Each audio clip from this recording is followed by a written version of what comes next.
tanghali mga kabayan. Ito, may pre-ride tayo si Kuya. Galing ng Bundia, pahatid siya. Saan kayo papunta, sir? Sa tawag dito um, BB Hotel. BB Hotel Ermita daw si sir. Ayan. Ay, Galing kayo saan, sir? sa Batangas po. Ayan, isang Batanggenyo kayo, sir. Hindi Awa, naman. Batanggenyo. Ayan, isang Batanggenyo. Siya naman ngayon ang nakachimpo sa atin sa pre-ride. Ngayon, anong pangalan nyo, sir?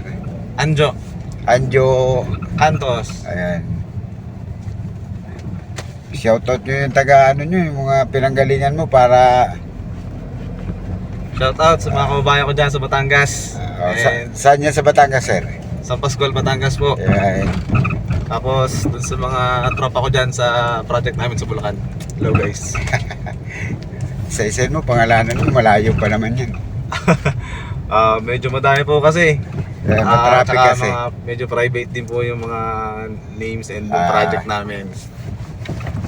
Asawa nyo po. Doon sa asawa ko doon sa Batangas. So shoutout sa iyo dyan. So ingat ka palagi dyan. Dito lang ako. Ayan ate, si Kuya ang pre-ride naka-pre-ride sa atin ngayon sa araw na to. Galing ng Batangas. Totally sinalubong si sir, may dala-dala kasi siya, pakikita natin. Parang ang dating, napakaraming pera kasi ang laki ng malita yan, no? Kaya sinalubong siya ng mga taxi sa Bundia, yung mga nakaparada doon. Sinalubong siya.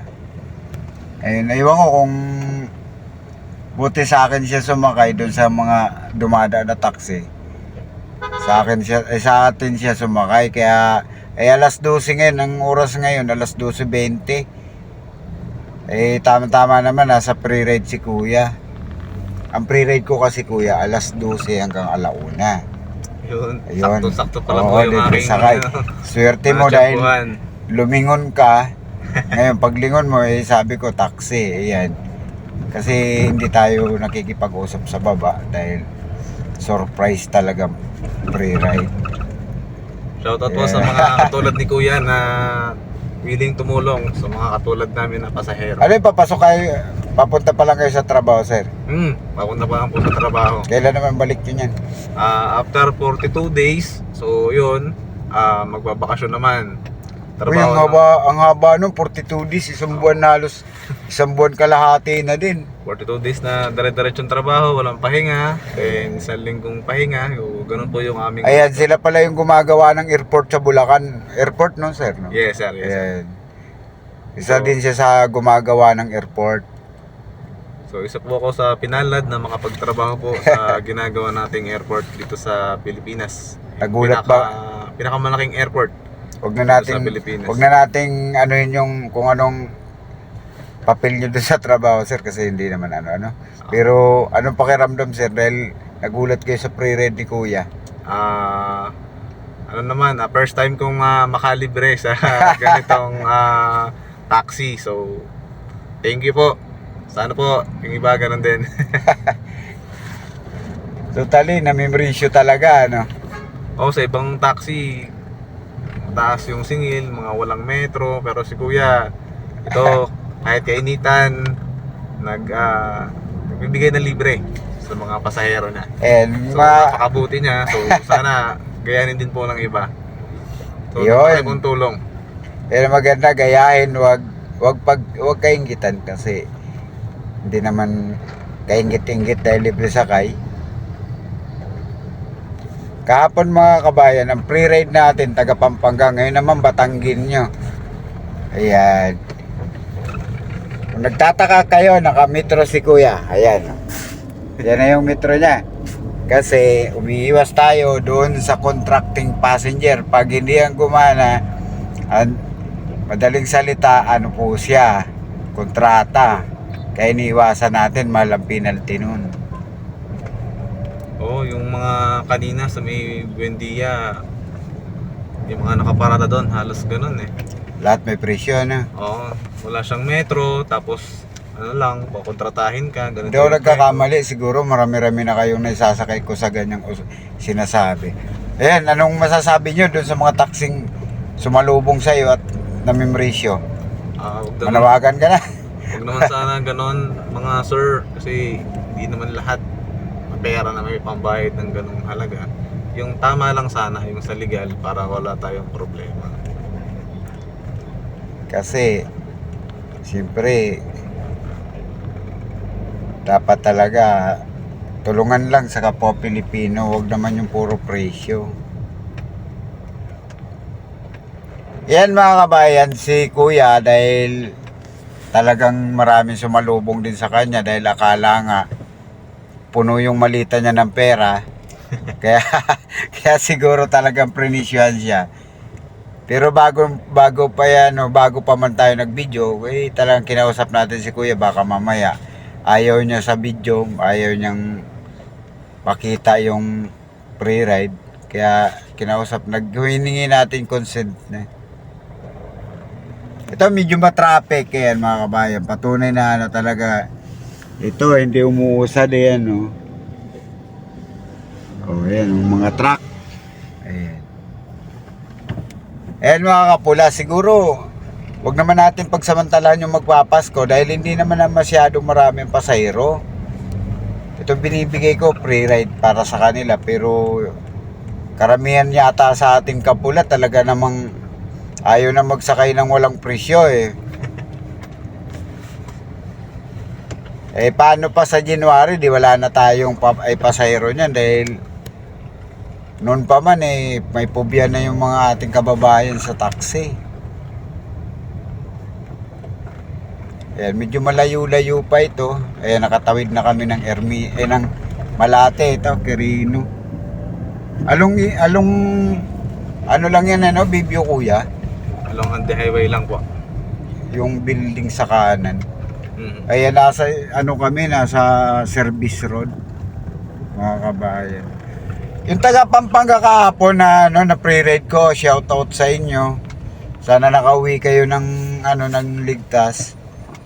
Saka pasalamat tayo sa mga subscriber natin dahil tuloy pa rin yung suporta nyo sa pre-ride ni Kuya. Maraming salamat sa mga nagsusubscribe din sa akin. Bali, tulungan nyo lang si Kuya sa pagsusubscribe dahil hindi lang ngayon ang pre-ride ni Kuya. Yan. Tuloy-tuloy lang tayo hanggat na nasa taxi tayo, may pre-ride si Kuya. Subscribe lang po kayo sa Taxi Vlog. Ayan. Nagulat pa kayo Kuya dahil na-operan kayo sa pre-ride. Hindi kayo makapaniwala na pre-ride Check nyo lang po sa YouTube niya, Taxi Vlog, search nyo lang po. Then, please subscribe na mga katropa. Basta isang lang na yung mga taga-probinsya, ulitin ko lang uli yung tip ni Kuya, yung mga papasok pa lang ng Maynila. Wag nyo pong kausapin yung mga nakaparadang taxi na yan, yung mga nasa baba yung driver, wag nyo na po silang entertainin. Antayin nyo na lamang yung mga dumadaan na taxi kasi marami naman taxi driver na pumaparehas pa din at nadadamay lang din dun sa iba. Tama po yan. Parahin nyo, sakayan nyo, ituro nyo lang kung saan kayo papunta. Kami naman ang mga running taxi, gulang ng guyan. At huwag kayo mag-alala mga kababayan dahil once na ako dito na monetize, magbubuo din ako ng team dito para sa pre-ride. Na habang tumatagal, dumadami din po kami. Sa ngayon siguro, kalahati pa lang kasi ako, nasa 400 plus pa lang ang subscriber ko. Pero once na monetize ako, magbubuo ako ng team dito ng taxing libreng sakay. Palakihin natin para maraming kababayan ang matulungan. Ayan, umahataw kami ni Kuya dito. Tingnan mo Kuya, baka malagpasan natin yung building mo. Yes po. Napakaganda po ng goal ni Kuya. Sana po tularan po ng iba. Para naman makatulong talaga tayo. Sige Kuya, na lang yung mga hindi mo pa na siya shout out. Sa mga tropa natin dyan sa Batangas, shoutout sa inyo dyan mga tropa. So sa susunod ulit na uwi yung ating tagay. Presya na dun sa iba sa hindi napuntahan. So yun lamang po. Ayan mga kabayan, patunay lang tayo ngayon na hindi tayo namimili sa pre-ride. Kahapon taga Pampanga, ngayon Batanguinho. At sa mga susunod, hindi lang to ngayong pre-ride na to, marami pang araw na makakabigay din tayo ng pre-ride sa ibang kababayan. Kaya support sa video na sana maging tuloy-tuloy lang tayo. Malapit na yata kuya, no? Yan yan. Kung hindi ako nagkamali, yung kulay dilaw. Para nga po. Ayan yan, bibyo. Medyo ayan, mga kabayan, pagkikita ko uli, metro ni kuya, ayan na, 100 plus na siya. Para naman yung iba sabihin, malapit lang yan, nasa baka isang kanto, dalawang kanto, di tayo gumagawa ng ng scripted dito. Legit lang, legit. Oo, kasi siyempre tayo nagbibigay ng sorpresa sa pasahero. Malapit na Tulad po. ngayon, paalis pa lang si kuya, papunta sa trabaho niya. Nakabigay tayo sa kanya ng kaunting pangmerienda. Oo nga po. Oo, di ba? Maraming salamat po kuya. Ayan kuya, sikat ka na, nasa YouTube ka mamaya, mga alas 3 siguro, nasa nasa YouTube ka. Hindi ko na nga pinutol dahil kunti lang naman, 11 minutes lang. Ayan. Ito, nasa Ermita na kami. Ayan mga kabayan. Medyo traffic lang talaga dito araw-araw. Puro truck kasi sa Ruas Boulevard. Kaya yung mga kababayan kung nasa probinsya, isang na sana yung mga tip ko sa inyo. Iyon ang gawin nyo pag po luluwas kayo ng Maynila. Wag na wag po kayo makikipag-usap dun sa mga yung mga nakatambay kasi. Yan, sasabihin ko sa inyo ngayon sa video na to. Cubao Terminal, marami dyan mga taxing kontraktor dito sa Sampaloc, marami din po dyan. Lalo na yung mga galing norte na yan, talaga namang kapwa taga norte ang yung namimresyo sa mga kababayan din nila. Yung mga taga norte yung mga na pre-ride ko, shout out sa inyo pala. Kumusta na kaya kayo?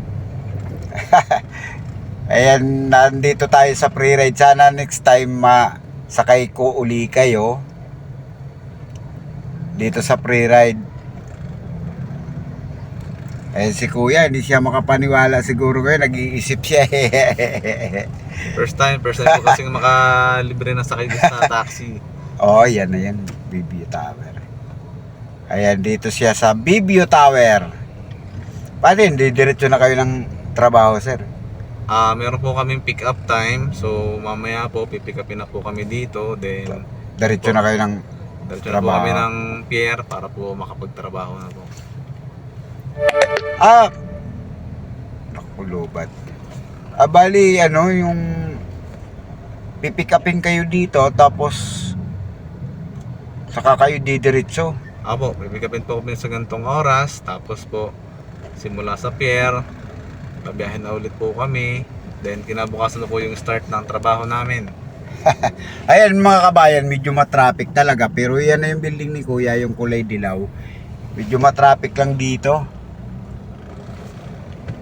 Ayan si kuya, ingat kayo sa trabaho nyo kuya. Ilan ang anak nyo, sir? Dalawa po. Ayan, may dalawang chikiting na si kuya. Oo, na iwan sa bahay. Ayun, so tsatsaga ulit na maghintay para makapiling ulit yung pamilya. Ganon talaga, biruin mo, nasa Pilipinas lang siya, pero buwanan ang uwi ni kuya. Ganon kahirap ang buhay sa Pilipinas sa trabaho. Talagang dapat sakripisyo. Kailangan magtyaga para Oo. kumita. Kailangan magtiis para sa pamilya. Oh, ito na yun, BBO Tower. BBO Hotel. Ayan si kuya, malapit nang bumaba sa BBO Hotel. Ito po yata, ano? Ito, sa kanan. Ayan. Ayan. Ito na po. So, yun. Ayan si kuya, maraming salamat sa pagpayag sa So, pre-ride. From Buendia po to Bayview Hotel dito. Ayan, Ermita Lunita na, malapit na po. Ayan. Nakarating po Sige, kami kuya. ng ligtas. Okay na. Maraming salamat po. Ingat po ka tayo. Ayan, nasa ano na si kuya, bababa na siya dito sa Bayview Hotel. Sige. Ayan. Okay kuya, thank you. Ingat kayo, ingat. Ayan. Okay. Ayan na si sir, kukunin niya na yung ano. Ayan, bye-bye. Sige, thank you sir, thank you. Ingat kayo. Salamat po, sir. Ayan. Sige, thank you.